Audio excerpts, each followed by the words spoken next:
Imagine a living room that looks like a toy tornado just swept through it. In the center of this chaos, we find our hero, Tom, a mischievous cat with a knack for unintentional comedy.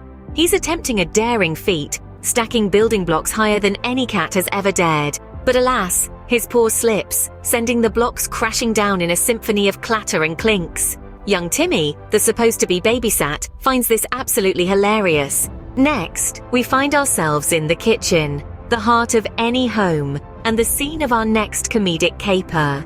Timmy, with a plate of cookies within reach, is blissfully unaware of Tom's covert operation. With the stealth of a seasoned cat burglar, Tom stretches out his paw toward the cookie plate, only to send the whole thing toppling to the floor. The cookies scatter, the plate clatters, and Timmy roars with laughter. Not content with their previous adventures, Tom and Timmy then transform the living room into a dance floor. The music booms, and they both start shaking their tail feathers. Tom's dance moves, a comical mix of feline grace and total clumsiness, have Timmy doubled over in laughter. The hilarity continues as Timmy decides it's time for a game of dress-up. Imagine a cat wearing a tiny hat. It's a sight that sends Timmy rolling on the floor with laughter, especially when Tom wears it crookedly. The arts and crafts session that follows only adds to the mayhem.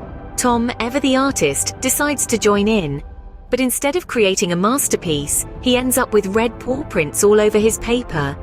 Timmy, of course, finds this the most amusing thing he's ever seen. Finally, Mrs. Johnson, Timmy's mum, returns home to discover the aftermath of Tom and Timmy's hilarious day of adventures. With a crayon still hidden behind his back, Tom tries his best to look innocent. And as Timmy recounts the day's events, Mrs. Johnson can't help but laugh along. So there you have it, an ordinary day turned into a comedy of errors thanks to Tom's hilarious babysitting adventure. Tom might not be the best babysitter, but he sure knows how to make a kid laugh.